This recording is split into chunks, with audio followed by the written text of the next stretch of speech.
अजान में क्या बोला जाता है? अजान चूंकि आप लोगों को हिंदी आती है, उर्दू नहीं आती, तो आप लोगों ने कभी कोशिश नहीं किया होगा, लेकिन एक बार कोशिश करो कि अजान में बोला क्या जाता है। अजान में यह कहा जाता है, दिन में 5 बार या 2 बार जब भी अजान होती है, अल्लाह के अलावा दूसरा और कोई भी इबादत के लायक नहीं, यह बोला जाता है। इस्लाम में अल्लाह के अलावा, खुदा के अलावा और किसी की भी इबादत करना हराम है, बोला जाता है। मदरसों में सिखाया जाता है, कुरान में लिखा है, हदीसों में लिखा हुआ है। अजान में लाउड स्पीकर से बोला जाता है, नहीं तो गूगल ट्रांसलेट करके देख लेना, अजान का मतलब सर्च करना, आपको पता चल जाएगा क्या मतलब उसमें बोला जाता है।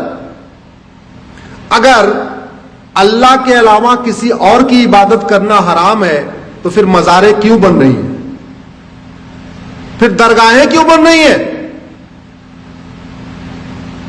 उत्तराखंड में देखते देखते पूरे जंगल के जंगल मजार दरगाहें कहां से बन गई। और आपकी जानकारी के लिए बता दूं, अरब में एक भी मजार नहीं है, अरब में एक भी दरगाह नहीं है, और अरब में एक भी पक्का कब्रिस्तान नहीं है। इसलिए नहीं है क्योंकि बुत परस्ती, किसी भी और के सामने सजदा करना, किसी भी और के सामने सर झुकाना, यह हराम है। अब मजार में लोग सर झुकाते हैं कि नहीं, दरगाह में झुकाते हैं कि नहीं, तो सब सवाल यह बनता है, जो कुरान अरब में है वही कुरान उत्तराखंड में है, वही कुरान हिमाचल में है, तो वहां अगर मजार हराम है तो भारत में हलाल कैसे हो गई? अगर अरब में दरगाह बनाना हराम है, अरब में एक भी दरगाह नहीं है, तो भारत में इतनी दरगाहें कैसे बन गई और क्यों बन रही हैं? अगर अरब में एक भी पक्का कब्रिस्तान नहीं है, यह भी आपको जानकारी के लिए बता रहा हूं, बड़े बड़े शेख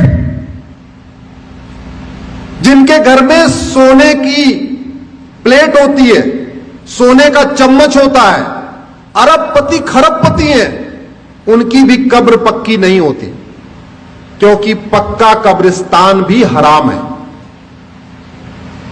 अब सवाल यह बनता है, कुरान वही, हदीस वही, अगर अरब में पक्का कब्रिस्तान हराम है तो भारत में वो जायज कैसे हो गया?